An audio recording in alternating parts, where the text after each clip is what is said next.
بسم اللہ الرحمن الرحیم۔ السلام علیکم ناظرین، میں ہوں مصبیح پروگرام گوشہ ادراک میں آپ کو خوش آمدید کہتا ہوں۔ آج 20 جولائی ہے، 20 ذی الحجہ ہے اور خود کا روز ہے۔ پروردگار کی بارگاہ میں دعا گو بھی ہوں اور پر امید بھی ہوں کہ پوری دنیا میں آپ جہاں کہیں بھی ہوں گے، صدقے میں محمد والے محمد علیہ السلام کے خیر رافظ۔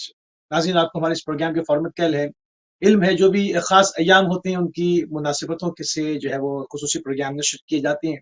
اس وقت ایام عید غدیر جو ہے وہ پوری دنیا میں زور و شور کے ساتھ منائے جا رہے ہیں۔ اسی کے اوپر جو ہے وہ گفتگو کا سلسلہ لگاتار جو ہے وہ جاری و ساری ہے۔ آج کا بھی ہمارا موضوع پیغام غدیر رہے گا، وہ خطبہ غدیر، اس میں رسول کریم صلی اللہ علیہ وآلہ وسلم نے قیامت تک آنے کے لیے جو اعلان فرمایا، دین کو مکمل ہوا، اس پہ آیات نازل ہوئی، سب کو لے کر جہاں سے ہمارے تسلسل ٹوٹا تھا وہاں سے جوڑیں گے۔ اور اس بہترین موضوع کے اوپر بات کرنے کے لیے ہمارے ساتھ موجود ہیں آپ کی دل عزیز شخصیت جناب مولانا نجم الحسن نقوی صاحب۔ قبل آپ کو پروگرام میں خوش آمدید کہیں گے اور آپ کی خدمت میں سلام عرض کریں گے۔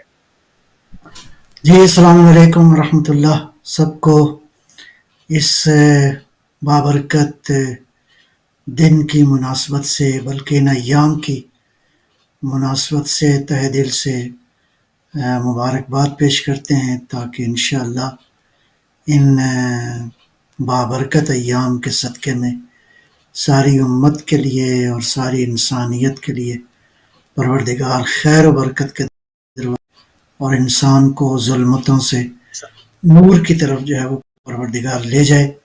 انشاءاللہ سارے انسانوں کو اور ہم سب کو ولایت کے حقیقی، امامت کے حقیقی مفاہیم کو درک کرنے اور اپنی زندگیوں کو، اپنی آخرت کو اس کے مطابق سنوارنے کی اللہ تعالی ہمیں توفیق اور طاقت جو عطا فرمائے۔ سب کی خدمت میں بہت ادب سے السلام علیکم۔ علیکم السلام ورحمۃ اللہ۔ ناظرین، تھوڑی سی تمیزی گفتگو کے ساتھ ہمیشہ کی طرح پروگرام کا آغاز سے کیا جا رہا ہے۔ قبلہ غدیر پہ یوں تو گفتگو ہوتی بھی چلی آئی، اور لاسٹ جو پروگرام آپ کے ساتھ کیا تھا اس میں بھی ہم نے غدیر کے اوپر ہی بات کی تھی، وہیں سے بات کو اور آگے بڑھائیں گے۔ تھوڑا سا جو ہے وہ اس کا ایک جائزہ لے لیں، کیونکہ نئی ویورز ہمارے ساتھ ہمیشہ موجود ہوتے ہیں۔ غدیر اہم کیوں ہے؟ غدیر کی جو اہمیت ہے اس اہمیت پہ ذرا سی قبلہ روشنی ڈالیں تاکہ پھر بات کو مزید پھیلایا جا سکے۔ بسم اللہ الرحمن الرحیم۔ میں عرض کروں گا کہ اس سوال کا ایک مختصر جواب یہ ہے کہ اللہ کا دین جتنا اہم ہے، غدیر اتنا ہی اہم ہے۔ 1,24,000 انبیاء کی نبوت جتنی اہم ہے، اتنی ہی اہمیت اس غدیر کی ہے۔ اس کی وجہ یہ ہے کہ بشریت کی ہدایت کا جو سلسلہ ہے، اس کا ایک فیز مکمل ہوا جب پہلے نبی سے لے کر، پہلے ہادی سے لے کر خاتم الانبیاء صلی اللہ علیہ وآلہ وسلم کی ذات اطہر کے آنے کے بعد ایک فیز مکمل ہو گیا۔ 1,24,000 انبیاء آ گئے، پیغامات آئے، اور آخری کامل، مکمل، اکمل، پرفیکٹ اور کمپلیٹ میسج جو ہے خاتم الرسل صلی اللہ علیہ وآلہ وسلم لے کر آ گئے۔ میسج پہنچ گیا، اور پہنچانے کے لیے اللہ نے جو ہے وہ 1,24,000 انبیاء کو، اوصیاء کو بھیجا۔ اب سوال یہ ہے کہ آیا اس کے بعد قیامت تک کے لیے یہ دین فارغ ہو گیا؟ کوئی خدا کی طرف سے ہدایت اب آنا ضروری نہیں ہے؟ کہ اللہ نے انسانیت کی، بشریت کی ہدایت کے لیے کوئی پلان مقرر نہیں فرمایا؟ اس کا جواب منفی ہے۔ اللہ نے یقیناً انسانوں کی ہدایت کا نظام جو ہے قیامت تک چلانے کے لیے انتظام فرمایا ہے۔ ایسا نہیں ہے کہ ختم نبوت کے آنے کے بعد اب لوگ اپنی اپنی منشا اور اپنی اپنی رائے اور اپنی اپنی منطق کے مطابق جو ہے ہدایت کے اس نظام کو چلائیں گے، بلکہ میں ایک ربائی کی شکل میں یہ میسج پہنچانا چاہتا ہوں قرآن کے جو حق بات سنا دیتا ہے، واہ، قرآن کے جو حق بات سنا دیتا ہے، سنا دیتا ہے، بالعرض خلیفہ کی صدا دیتا ہے. واہ واہ، قرآن کے جو سبحان حق اللہ، بات سنا دیتا ہے، سنا دیتا ہے، بالعرض خلیفہ کی صدا دیتا ہے. جمہور کی آواز خلافت تو نہیں،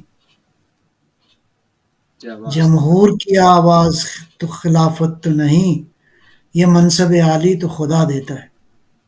واہ واہ، سبحان اللہ، بے شک ایسی سورہ مبارکہ احزاب کی آیت میں تلاوت کرتا ہوں.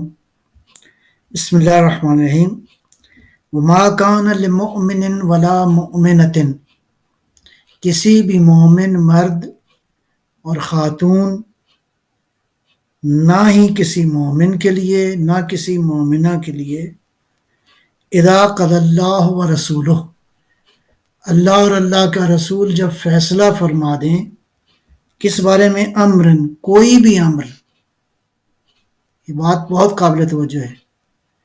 اللہ اور اللہ کا رسول اگر کسی بھی امر میں فیصلہ فرما دیں تو وما کان لمؤمن ولا مؤمنۃ ان یکون لهم الخیرہ، صحیح، کسی بھی معاملے میں اللہ اور اللہ کا رسول اگر کوئی فیصلہ فرما دیں تو کسی بھی مومن کو اس معاملے میں اختیار نہیں ہے.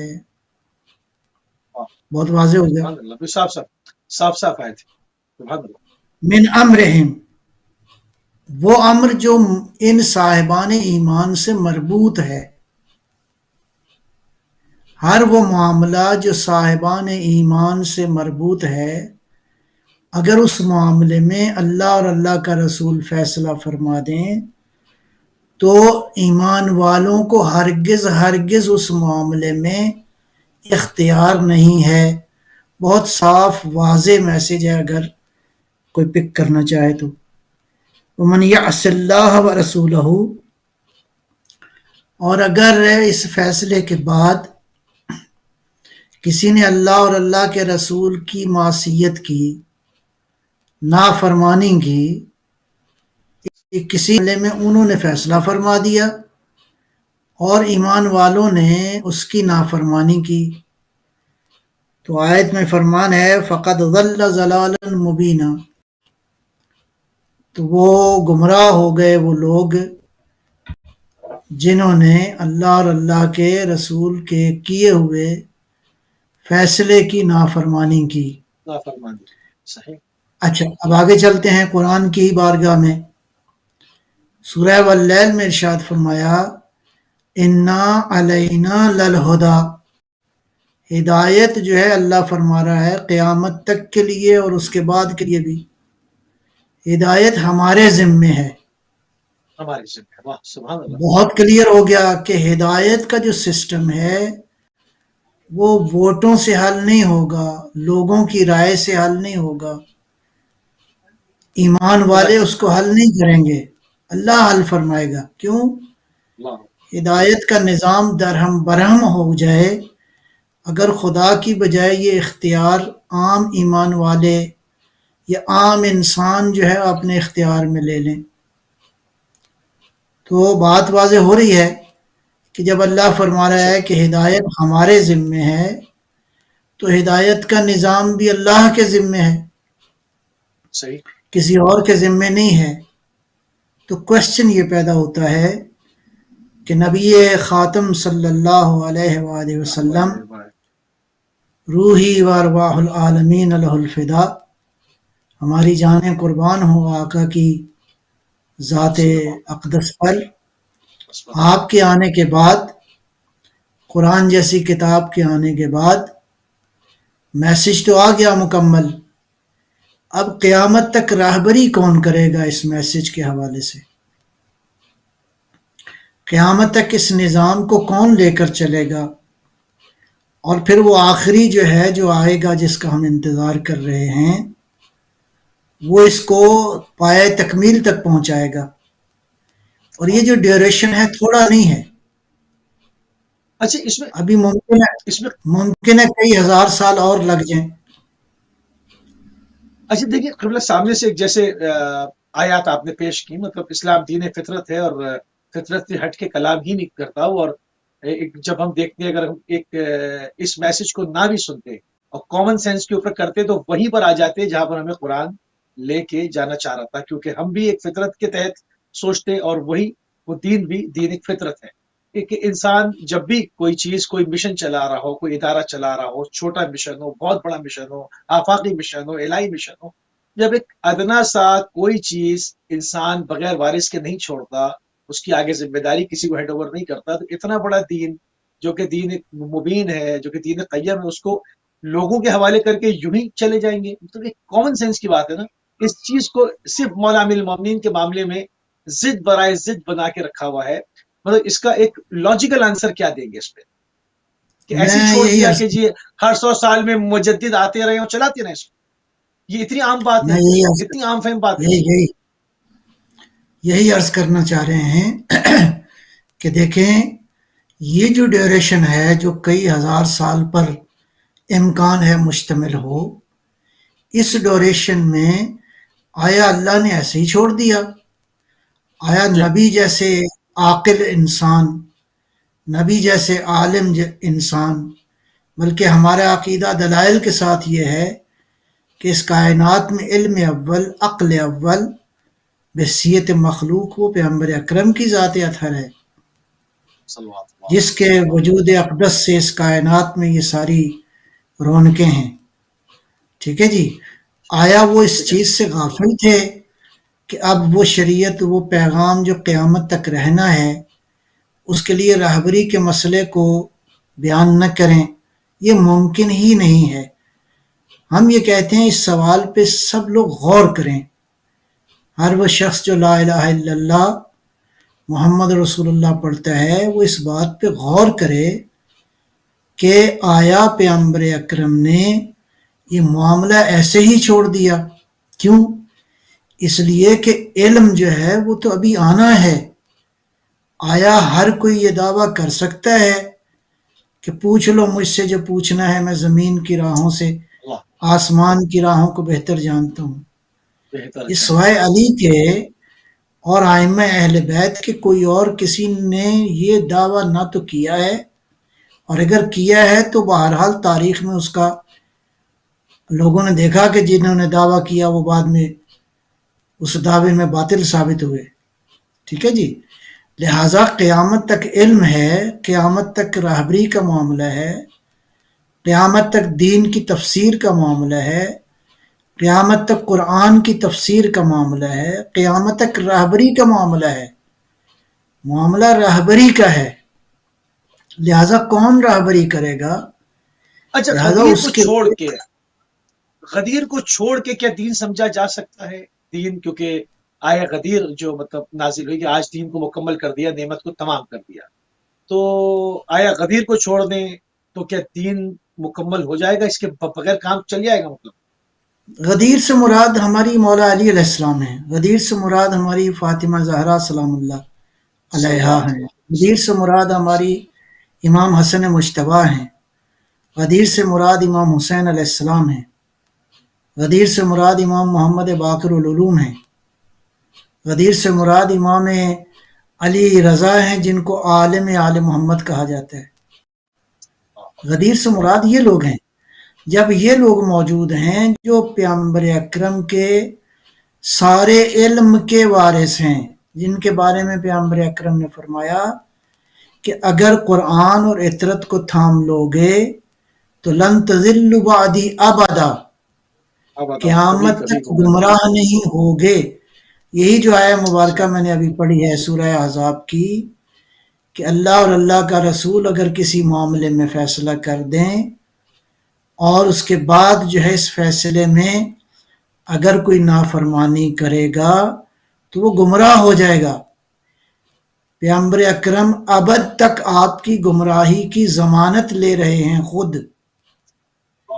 کہ قرآن کے ساتھ جو ہے اطرت آپ کو حقیقی صراط مستقیم، پگ ڈنڈیاں ہیں، جی پگ ہاں، ڈنڈیوں سے آپ کوشش کرتے ہیں منزل مقصود تک پہنچنے کی، لیکن وہ جو صراط مستقیم ہے جو غدیر کے موقع پر نبی اکرم نے فرمایا معاشر الناس لوگو انا صراط اللہ المستقیم الذی امرکم باتباعہ، صراط مستقیم میں ہوں جس کی اطاعت کا تمہیں اللہ نے حکم دیا ہے۔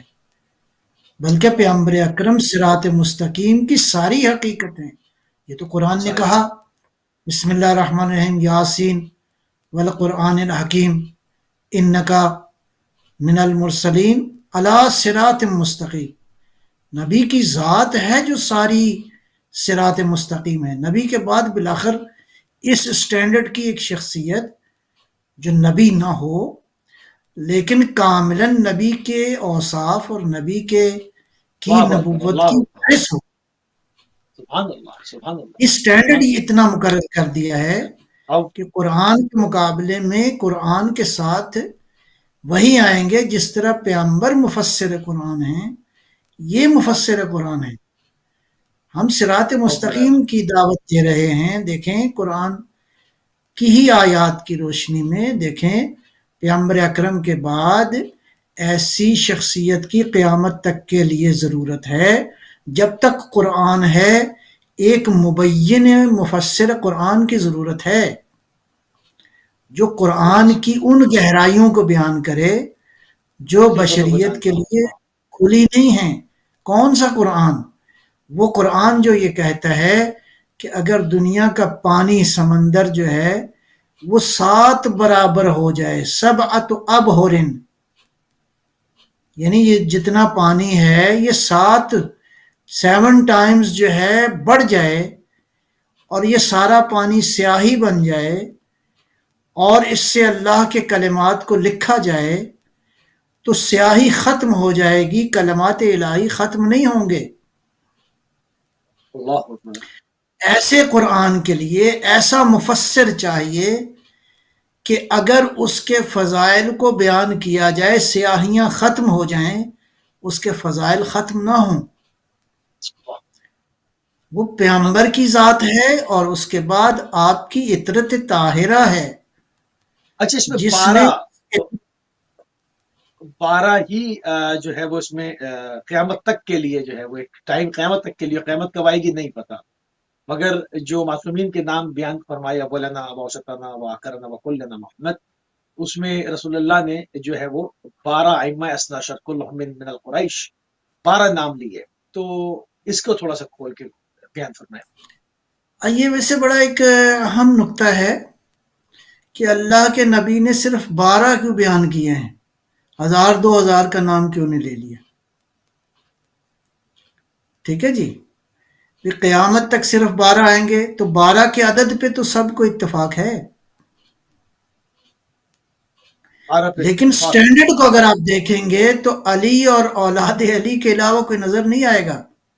اچھا دوسرے جو 12 بنائے گئے اس میں شخصیات بھی تو دیکھیں نا، اس میں مروان کو جو بھی دکھایا ہیں، گیا، ابھی ہم اس میں پہ بحث نہیں مطلب کرتے۔ ہاں میں کہتا ہوں جو سٹینڈرڈ پیغمبر نے مقرر فرمایا اس سٹینڈرڈ پہ یہی 12 آتے ہیں، کوئی اور نہیں آتا۔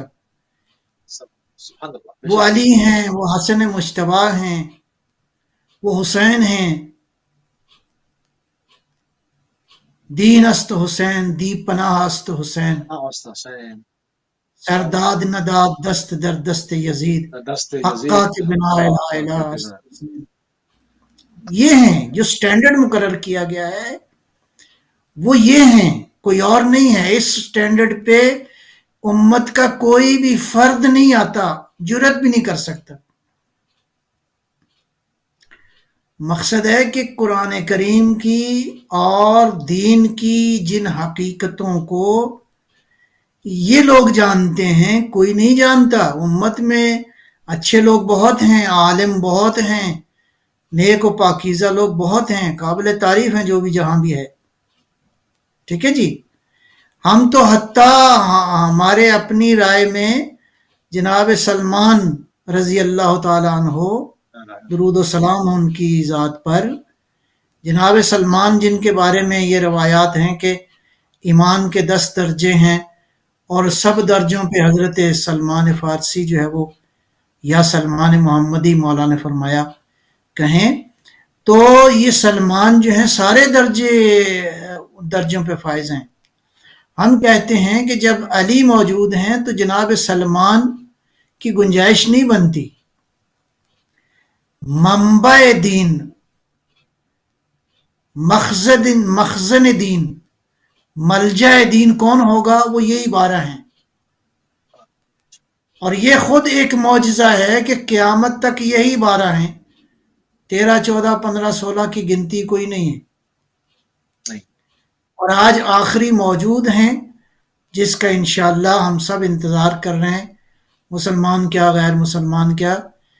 ایک بہرحال ایک ایسے لیڈر کا انتظار ہے جو زمین کو عدل و انصاف سے بھر دے گا، اور صحیح. زمین کو ایسا بڑا لیڈر جو سب کے لیے قابل اچھا قبول یہاں ہو. پر بھی مہدی کمال. کے جی میرا ایک جملہ میں یہاں پر عرض بھی. کروں، یہ جملہ قابل توجہ ہے. اگر ایسا انسان جو پوری دنیا کی اقوام، پوری دنیا کی نیشنلٹیز، پوری دنیا کی کمیونٹیز، پوری دنیا کے جس بھی عقیدے کے لوگ ہیں، ان سب کی اگر کوئی رہبری کرنے والا ہے تو سوائے مہدی کے کوئی اور نہیں. سبحان اللہ سبحان اللہ.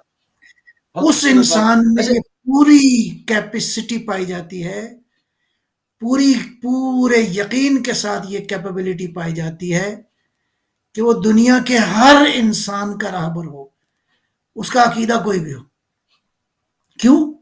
علم میں وہ کامل ہے، اعلی سبحان انسانی اوصاف میں وہ کامل ہے، اللہ. اور ہمیشہ سے انسان کو، جب سے انسان اس دنیا میں ہے جب تک رہے گا، ہمیشہ سے انسان کو عالم بالا کے ساتھ رابطے کے لیے ایک کنیکشن کی ضرورت ہے.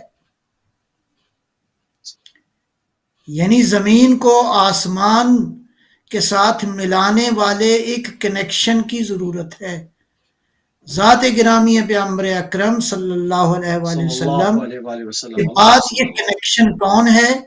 علی مرتضیٰ ہیں مولا کائنات. اس کے بعد کون ہے؟ آج وہ ہے جس کے بارے میں ہم دعا میں یہ جملے پڑھتے ہیں: این السبب المتصل بین الارض والسماء. عرض والسماء. سبحان اللہ سبحان اللہ. اللہ. زمین و آسمان کا جو کنیکشن ہے، جو کنیکٹیویٹی کا رول ادا کر رہا ہے، وہ حضرت مہدی صلوات اللہ سلام اللہ علیہ. میں کہتا ہوں کہ حضرت مہدی کی شخصیت کو ماورا ہو کر سمجھنے کی ضرورت ہے، اپنے مکاتب، اپنے سکول سے ہٹ کر. ایک ایسا لیڈر بہرحال چاہیے جس کو ہندو بھی قبول کرے، جس کو عیسائی بھی قبول کرے، جس کو مسلمان بھی قبول کرے، جس کو دنیا کا ہر صاحب عقل اور صاحب دل اور صاحب علم انسان، جس انسان کو قبول کرے، اس اتنی بڑی سطح کا انسان. اچھا تو وہ دلائل. یہاں پر ایک چیز کہنا چاہوں گا، جس طرح سے آپ نے کہا نا کہ تمام اقوام سے لوگ ایکسیپٹ کریں اور ان کے نظریہ پایا جاتا ہے، وہ چیزیں وہی بتاتے ہیں مختلف ناموں سے. کوئی مسایہ کہہ رہا ہے، کوئی کلیوگ اوتار کہہ رہا ہے. سوائے ناسبیت کے، سوائے دشمنان اہل بیت کے، آپ تمام جو مذاہب ہیں، جو آسمانی مذاہب ہیں یا اس سے پہلے کے مذاہب ہیں، جن کو آپ ایک مذہب کہہ سکتے ہیں، وہ کسی نہ کسی حوالے سے ایک خدا کی طرف سے آنے والے ایک الہی انسان کا انتظار کر رہے ہیں. تو سوائے چند اشخاص کے، سوائے چند ایک جو میں نے کہا جو دشمن اہل بیت، جو ناسبیت ہے، اس کے علاوہ پوری دنیا میں اب یہودیت لے لیں، عیسائیت لے لیں، ہندو مت، آپ بدھا والے لے لیں، بدھ مت لے لیں، آپ اس کے علاوہ مطلب یہ تمام مختلف کلیوگ اوتار، یہ سب چیزیں ملتی ہیں. جب اس کو اسٹڈی کرتے ہیں تو وہی چیزیں ہمیں جا کر ملتی ہیں جو ہم اوصاف امام زمان اور ورمان الفدا میں دیکھتے ہیں. وہی نشانیاں کہ دنیا اس وقت ظلم و جور سے اٹی بھی ہوگی، اس کو وہ آ کر جو ہے وہ اس کو کمال کی طرف لے کر جائیں گے. تمام چیزیں بھائی میں چاہوں گا اس پہ تھوڑی سی بات. میں دیکھیں عرض کروں، بہت ہی ویسے مفصل ہے یہ معاملہ، لیکن میں عرض کروں اگر اس مرحلے میں ہم دنیا کے انسانوں کو 2 کیمپوں میں تقسیم کریں. صحیح ہے. ایک ہے اہل مذہب کا کیمپ، جس میں یہودیت ہے، عیسائیت ہے، اسلام ہے، جس میں بدھا کی تعلیمات ہیں، جس میں ہندو مذہب کی تعلیمات ہیں یا دیگر مذاہب. مین دنیا کے بڑے مذاہب تو یہی ہیں، اور ان کا سب کا کلیم یہ ہے کہ یہ آسمانی مذاہب ہیں. میں بحیثیت مذہب بات کر رہا ہوں. ایک کیمپ یہ ہے، ایک کیمپ ہے جو مذہب کا قائل نہیں ہے. یہ دو کیمپ ہو گئے. اچھا، یہ جو مذہب والا کیمپ ہے اس میں سب کے سب ایک ڈیوائن لیڈر کے منتظر ہیں اپنے اپنے عقیدے کے مطابق. یعنی اس لیڈرشپ کے بغیر جو ہے دنیا کے اندر وہ مطلب ہے امن اور سکون، اور جس کو آپ یوٹوپیا کہتے ہیں، جس کو آپ مدینہ فاضلہ کہتے ہیں، اس تصور کو مکمل وہی ڈیوائن لیڈر کرے گا. تو یہ عقیدہ موجود ہے، بڑی قوت کے ساتھ موجود ہے. دوسری طرف جو ہے وہ کیمپ ہے جو مذہب پہ عقیدہ نہیں رکھتے، اور ان کے ہاں ابھی ایک تھیوری جو ہے وہ بہرحال اس وقت زیر بحث بھی ہے اور لوگ اس کی تائید بھی کر رہے ہیں. فوکویاما کی جو کتاب ہے the last man and end of the history, یہ امریکن نیشنل ہیں. انہوں نے 1996 میں یہ کتاب لکھی ہے، the last man and end of the history. میں خلاصہ عرض کروں گا. اس میں وہ کہتے ہیں کہ دنیا کے اندر امن، انصاف، ہریالی، سب کچھ جو ہے وہ ٹھیک ہو جائے گا. وہ ویسٹ کا دیا ہوا ڈیموکریٹک کلچرل تصور ہے سویلائزیشن کا اور حکومت کا. اچھا، ہم یہ کہتے ہیں کہ ہم جو کیمپ تو ہے نا اہل مذہب کا، ان سے بحث ہو سکتی ہے کہ لیڈر کون ہونا چاہیے، اس کی خصوصیات کیا ہونی چاہیے. ان سے ہم نیگوشیٹ کر سکتے ہیں، کرنا چاہیے، اور گفتگو کا دروازہ کھولنا چاہیے اس پوائنٹ پر کہ لیڈرشپ کی بیسک ریکوائرمنٹس کیا ہیں، اور ایسا لیڈر جس کو ساری دنیا تسلیم کرے وہ کس اعتبار سے اس کو. تو اس سے قربتیں ذہنی اور فکری کم از کم سطح پہ بہت ساری ممکن ہے، کامنالٹیز، کامن پوائنٹس جمع ہو جائیں. دوسرا جو گروہ ہے ان سے بھی بات ہو سکتی ہے.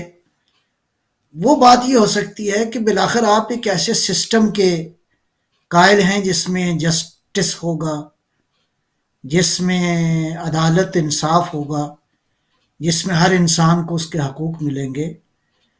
تو let us have a discussion کہ آپ کا جو فارمولہ ہے وہ زیادہ بہتر ہے یا وہ فارمولہ جو ہم پیش کر رہے ہیں وہ بہتر ہے انسانیت کے لیے. نتیجہ تو تو انسانیت یہ کے لیے چاہ رہے فارمولے ہیں. پہ سسٹم بمقابلہ سسٹم، سسٹم ورسز سسٹم، تو اس پہ ایک علمی ڈیبیٹ ہو سکتی ہے، ایک اکیڈمک بحث ہو سکتی ہے، ہونی چاہیے. تو یہ وہ راہیں ہیں جن کے لیے فیوچر میں ہم انسان کو اس فیوچر پہ بہرحال ایک علمی بحث کے ساتھ آگے بڑھ سکتے ہیں. یعنی لیکن اس پر بالفاظ دیگر ہم یہ بھی کہہ سکتے ہیں کہ وہ والا دور ختم ہو گیا کہ میں نہ مانوں بات کے، ان کے قریب نہ جائیں، ان سے گفتگو نہ کریں، ان سے بات نہیں ہو سکتی. مطلب انٹرفیت ڈائلاگ کا دور ہے، یہ علم کا دور ہے، یہ بات کرنے کا دور ہے. یہاں پر مطلب اب وہ چیز نہیں ہے کہ آپ اس چیز پہ قدغن لگا دیں کہ اس طرف نہ جائے جائے. مطلب اب یہ نہیں ہو سکتا. اب لوگوں کے ہاتھ میں انٹرنیٹ ہے، سیل فونز ہیں، آپ روک نہیں سکتے. سوشل میڈیا کا دور ہے، میڈیا کا دور ہے. اب آپ وہ چیز نہیں ہے کہ فلانی قوم کے پاس نہ جائیں، ان سے انٹریکشن نہ رکھیں، جائیں گے تو آپ گمراہ ہو جائیں گے، یہ ہو جائے. مطلب یہ سب جو فضولیات تھی کیوں وہ کیوں اس کو عبور کریں. کیوں کون قبول کرے گا آج کی دنیا میں؟ اس کو کون قبول کرے گا؟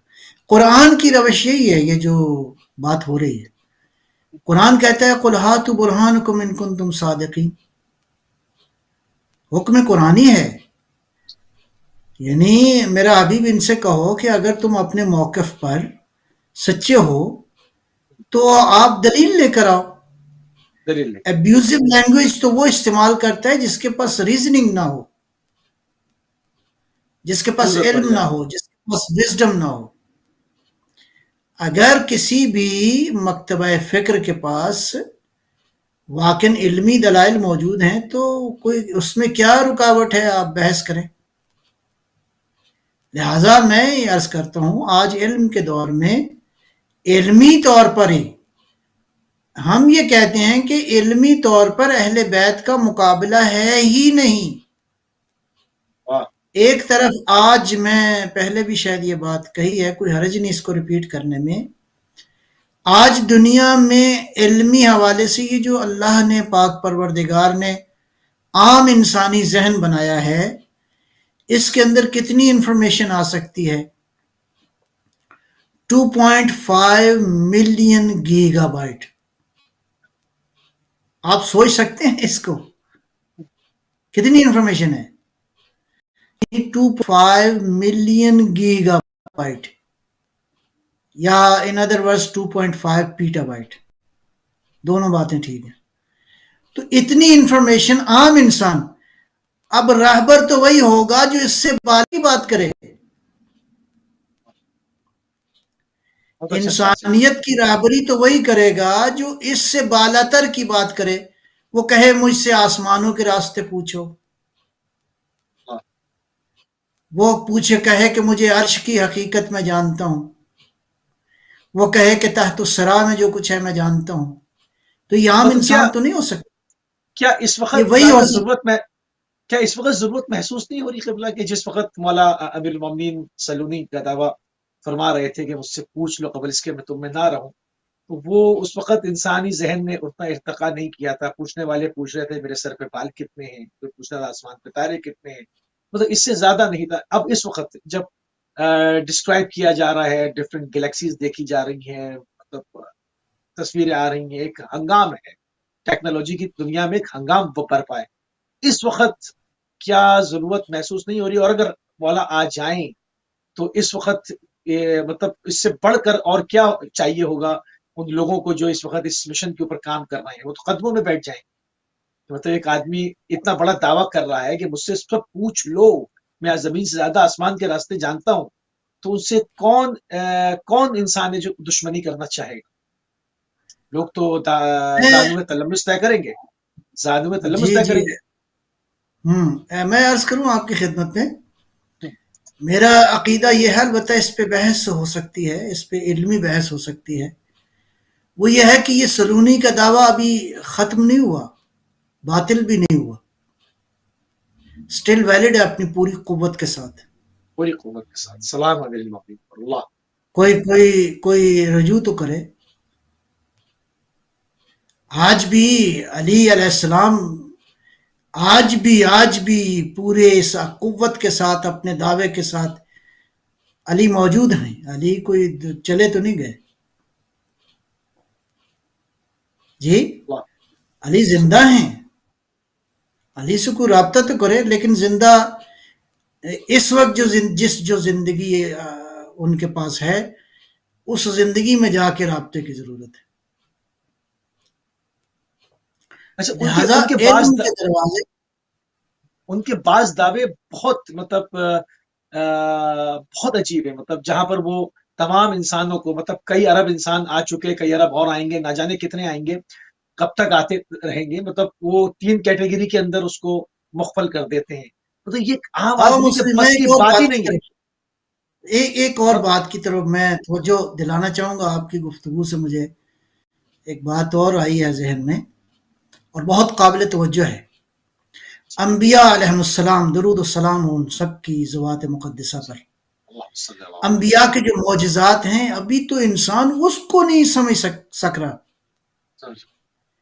اور وہ مثلا میں ایک مثال چھوٹی سی عرض کرتا ہوں.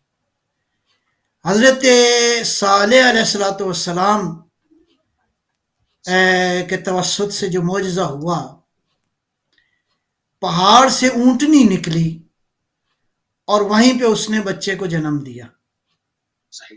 اچھا، ان آرگینک سبسٹنس سے، ان آرگینک آبجیکٹ سے ایک زندہ لائیو وجود نکلا. آیا تصور ہے یہ؟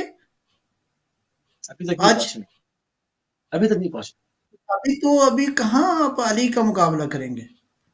اللہ اکبر.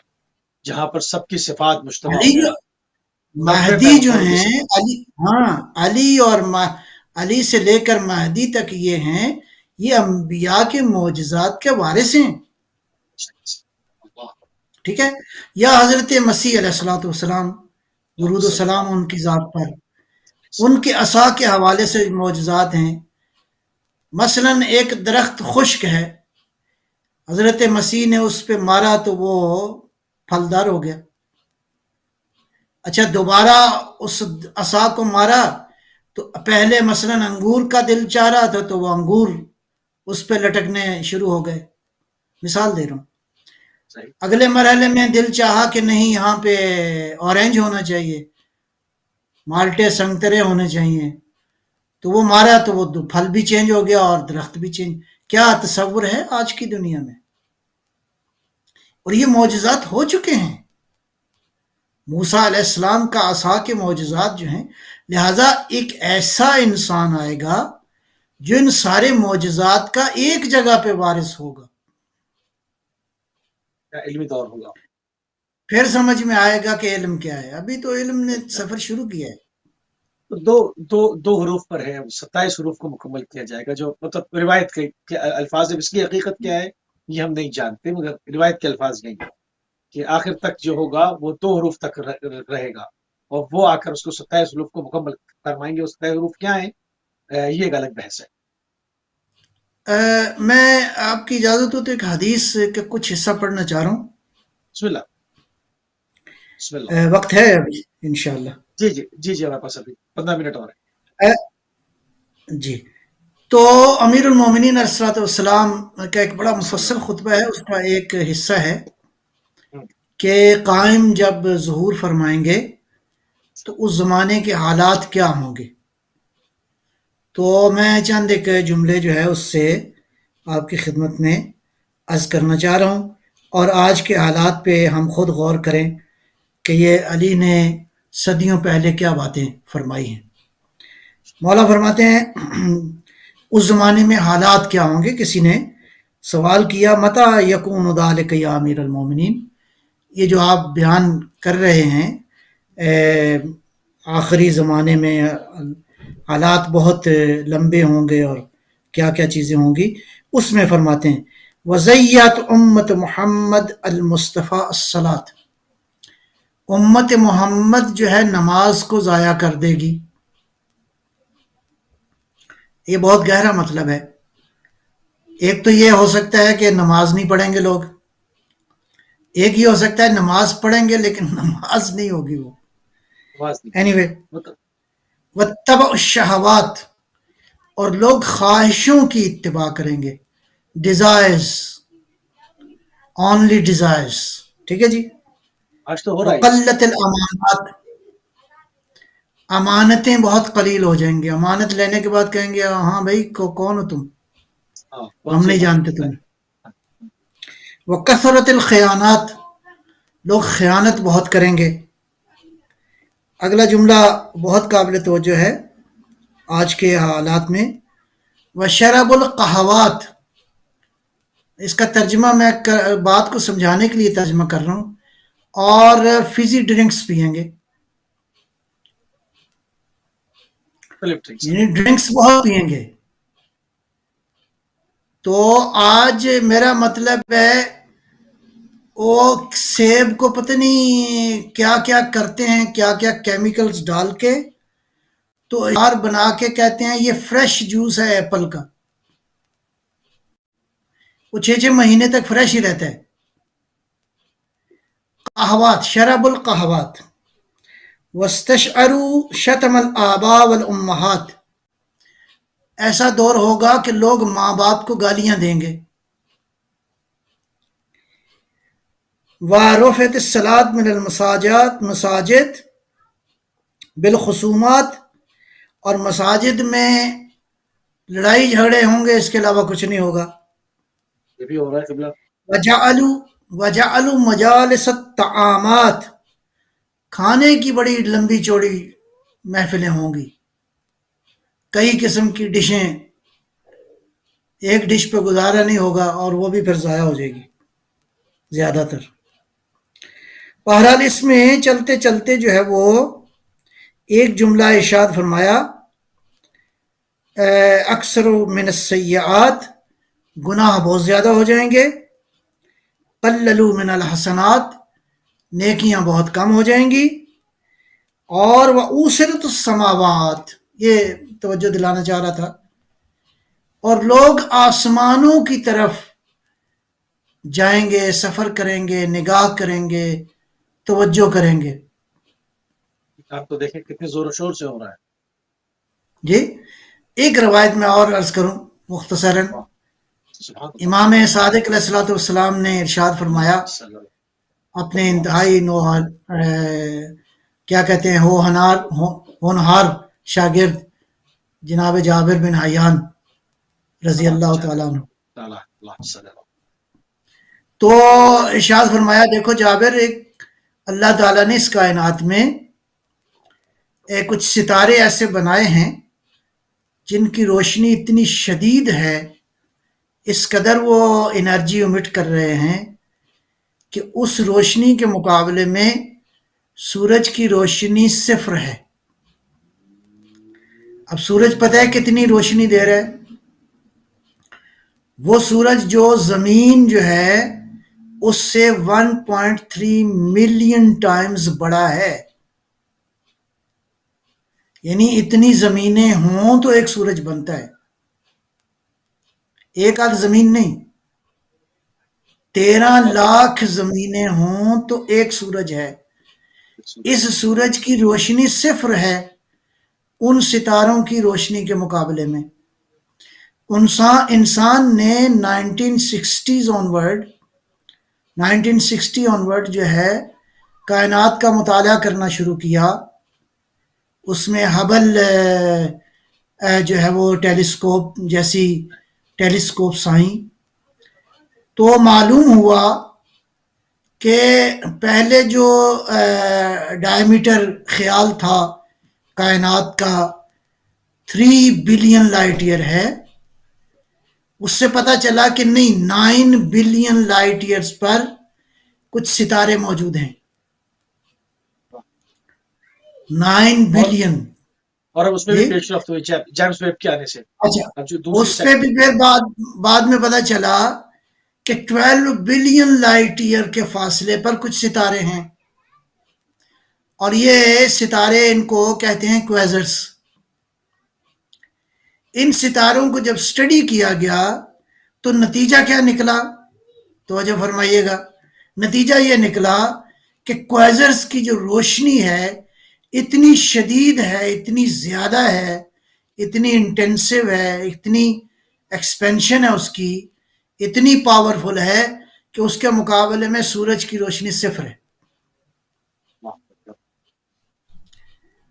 یہ کب ہوا؟ جب انسان نے وسیلوں کے ذریعے کائنات کا مشاہدہ کرنا شروع کیا. امام صادق کے پاس تو کوئی ہبل ٹیلیسکوپ نہیں تھا، اور کہاں دیکھ کے بتایا؟ 12 بلین لائٹ ایئرز کے فاصلے پر. امام صادق نے زمین پہ بیٹھ کے یہ انفارمیشن دی کہ 12 بلین لائٹ ایئر کے فاصلے پر کچھ ستارے ہیں جن کی روشنی اتنی شدید ہے کہ سورج کی روشنی اس کے مقابلے میں صفر ہے. یہ کر رہے ہیں سب کی خدمت میں. دیکھو پیغمبر کے علم کے وارث یہ ہیں، یہ 12. اس میں سیدہ فاطمہ زہرا بھی شامل ہیں، بہرحال اس میں کوئی شک نہیں، لیکن چونکہ امامت کا موضوع زیر بحث ہے تو اس حوالے سے یہ ہیں اس علم کے وارث جو اللہ نے نبی مکرم کے سینہ مطہر پر نازل فرمایا. لہذا قیامت تک مقابلے پر لایا کن لوگوں کو جا رہا ہے، تو کن لوگوں کی پیروی، مطلب جو ایک قرآن کی ایک آیت کو نہیں بیان کر سکتے، ایک چیز کی تفسیر نہیں کر سکتے، تب کتنا بہرحال ہم یہ کہتے ہیں کہ ایسے افراد کی ضرورت ہے جو ہم وزن قرآن ہوں. علی کے بارے میں فرمایا قرآن علی کے ساتھ ہے، علی قرآن کے ساتھ ہے. سبحان یہ اللہ. تھوڑا ہے کہ امیر المومنین نے ایک پرنٹڈ قرآن اپنی جیب میں رکھا ہوا ہے، یہ نہیں مراد.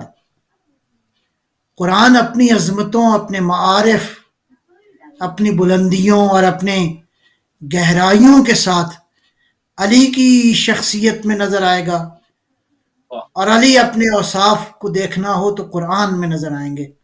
بالکل اسی طرح جس طرح ختمی مرتبت صلی اللہ علیہ وآلہ وسلم کی ذات اقدس ہے، وہ نور اول، وعقل اول، و علم اول. سٹینڈرڈ، اصل میں سٹینڈرڈ کو سمجھنے کی ضرورت ہے کہ پیغمبر اکرم کے بعد قیامت تک کون سا سٹینڈرڈ ہے جس کو ہم فالو کریں گے. فالو کریں. اچھا تھوڑا سا سٹینڈرڈ جو ٹائم ہے ہمارے وہ پاس، تو صرف 5-6 منٹ میرے پاس ہے. امامت اور سیاست کا جو ربط ہے وہ تھوڑا سا بیان کر دیں. 6 منٹ ہمارے پاس. چلیں ٹھیک ہے، میں عرض کرتا ہوں. لہذا مجھے وہ ربائی آ رہی تھی یاد، علامہ اقبال مرحوم کی، وہ دانہ سبل، وہ ختم الرسل، وہ مولا کل، جس نے بخشا غبار راہ کو فروغ وادی سینہ، نگاہ عشق مستی میں وہی اول وہی آخر، وہی فرقان واہ. وہی قرآن وہی یاسین وہی طٰہٰ. ہاں. تو سٹینڈرڈ یہ ہے، اس ہستی کا وارث ہونے کے لیے ضروری ہے کہ جو گواہ ہو جب سے اس کی نبوت ہے، جب تک اس کی نبوت رہے گی. اس ہستی کی نبوت اس وقت سے ہے جب کچھ نہ تھا اور وہ تھا، جس نے فرمایا کہ میں اس وقت بھی نبی تھا، کنت نبیا و آدم بین الماء والطین، جب جناب آدم جو ہے پانی اور مٹی کے مابین تھے. تو ایسے نبی کی نبوت کا گواہ وہی ہو سکتا ہے جو اس زمانے کا بھی گواہ ہو، اس وقت کا بھی گواہ ہو. اب چلتے ہیں. امامت در حقیقت ایک، اس کو کہنا چاہیے کہ امامت جو ہے وہ مولا امام رضا علیہ الصلوۃ والسلام نے فرمایا الامامت نظام الامہ. نظام الامہ. سبحان اللہ. یہ بہت گہرا جملہ ہے. اللہ. 8ویں مولا نے فرمایا کہ الامامت نظام الامہ. اس کو اس اینگل سے دیکھنے کی ضرورت ہے، کسی فرد کی بحث نہیں ہے، سسٹم کی بحث ہے. وہ سسٹم جو انسانوں کو مشکلوں سے نکال کر لے جائے، جو انسانوں کو کی رہبری کرے ان کے سیاسی مسائل میں، ان کے اقتصادی مسائل میں، ان کے معاشرتی مسائل میں. لہذا کہ ایسے ڈیوائن سسٹم کو کی جس کی ضرورت ہے، اس کا تعلق امامت کی فلسفی سے ہے. اور غیبت کے زمانے میں اس کو جس انداز سے حضرت امام خمینی رضوان اللہ تعالی علیہ نے بیان فرمایا ہے، اس کو سمجھنے کی ضرورت ہے کہ یہ نظام امامت ہے، یہ وہ نظام ہے جو نجات دلا سکتا ہے دنیا کے پسے ہوئے انسانوں کو. لہذا سیاست کو بھی اسی اینگل میں دیکھنا چاہیے. سیاست کو وہ جو دنیا کے اندر رائج سیاست ہے اس اینک سے نہیں. سیاست الہیہ کے اینک سے. میں امام خمینی نے جملہ ارشاد فرمایا، یقیناً ائمہ کی تعلیمات کا ترجمہ ہے اور ترجمانی ہے. 2 منٹ فرمایا کہ سیاست ما دیانت ما است. ہماری سیاست جو ہے وہ سراپا دیانت ہے، دیانت ہے. بالکل صحیح. وہ سراپا دین ہے. ہماری سیاست کا تعلق جو ہے وہی ہے جو کہ زیارت ناہیہ میں پڑھتے ہیں اہل بیت علیہ السلام کے حوالے سے. انتم کون لوگ ہیں آپ؟ ساست العباد. آپ انسانوں کے سیاستدان ہیں، یعنی انسانوں کے امور کی تدبیر کرنے والے ہیں. تدبیر کرنے والا. اب اس کو دیکھیں کتنا انسانوں بڑھایا گیا ہے. اس کو کتنا اوندھایا گیا، یعنی سیاست اور دیانت، مطلب ہے نا، اس کو اوندھا دیا بنو امیہ نے کہ سیاست کو لے گئے مکاری کی طرف، سیاست کو جی لے جی جی گئے جو ہے دھوکے بازی کی طرف. یہ سارا کام جو ہے وہ اموائٹس نے کیا نا سارا. تو لہذا انہیں رائے سیاست کا وہی کانسیپٹ ہے جو مدینہ کی ریاست میں ختم مرتبت صلی اللہ علیہ وآلہ وسلم کے کی سیرت طیبہ میں نظر آتا ہے کہ حضور نے کس طرح اپنی امت کے لیے بنیادی نقوش خطوط جو ہے بیان فرمایا، اور کس طرح بین الاقوامی روابط کے حوالے سے اپنے اس وقت جو ہے عیسائیوں یہودیوں سے کس طرح معاہدے کیے. تو سیاست سے مراد جو ہے وہ سیاست قرآنی ہے، سیاست مصطفوی ہے، سیاست الہی ہے، سیاست آسمانی ہے. میں مولا علی علیہ الصلوۃ والسلام کے زمانے میں لشکر شام نے حملہ کیا تو انبار ایک شہر ہے، ابھی بھی ہے وہ عراق میں. ایک فوجی جو ہے وہ گیا اور ایک یہودی عورت کے پاؤں میں پازیب تھی، قیمتی ہوگی ظاہراً. وہ ظالم گیا اور اس نے وہ چھینی اور بھاگ گیا. امیر المومنین علیہ السلام تک کیپٹل میں یہ بات پہنچی تو ایک جملہ ارشاد فرمایا جس کا مفہوم یہ ہے کہ یہ واقعہ اگر کسی مسلمان تک پہنچے وہ سنے اور غصے سے دکھ کر کے مر جائے تو حق ہے. اس کو کہتے ہیں عدل علوی، اس کو کہتے ہیں سیاست علوی. ایک خاتون اگرچہ وہ یہودی ہے لیکن جب وہ اسلامی اسٹیٹ میں رہتی ہے اور اسلامی اسٹیٹ کے قوانین کی پابندی کرتی ہے تو اس کی عزت، مال، جان، ناموس کی حفاظت کرنا یہ اسٹیٹ کی ذمہ داری ہے. تو یہ ہے سیاست. یہ سیاست، اس کا تعلق کوئی عقیدے فرقے سے نہیں ہے. سیاست یعنی انسان، مظلوم انسانوں کے حقوق کا دفاع کرنا. ایک اور مثال عرض کرتا ہوں.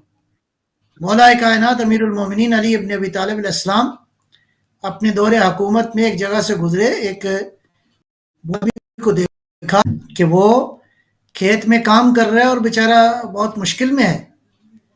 فرمایا آج کے بعد یہ کام نہیں کرے، ریاست اس کے حقوق پورے کرے گی. یہ جو آج دنیا کے اندر فلاح ہیں جو اپنے آپ کو کہتی ہیں، اس کے بانی علی ابن ابی طالب ہیں. فرمایا کہ ہاں، اور لوگ گئے جا کے خیر حال احوال پوچھا کہ تو پتہ چلا کہ وہ بندہ خدا عیسائی ہے. تو آ کے بیان کیا، کہا مولا یہ عیسائی ہے. فرمایا کوئی بات نہیں، جب یہ جوان تھا تو اس نے اپنی جوانی انرجی جو ہے اسٹیٹ کی خدمت میں دی ہے. اب اسٹیٹ کی ذمہ داری ہے کہ اس کے حقوق کا دفاع کرے جب بندہ کچھ نہیں کر سکتا. بہت شکر گزار ہیں قبلہ، انتہائی مشکور ہیں اور انتہائی ممنون ہیں کہ آپ نے ایک مرتبہ پھر اپنا قیمتی ٹائم اہل بیت ٹی وی کو دیا. ناظرین، آپ پیام غدیر جو پیغام غدیر ہے اس کو سن رہے تھے، اور انشاءاللہ یہ سلسلہ جو ہے وہ ان ایام میں جاری و ساری رہے گا روز مباہلہ تک. جو اس کا پیغام ہے، جو خطبہ غدیر ہے، جو خطبہ فاطمی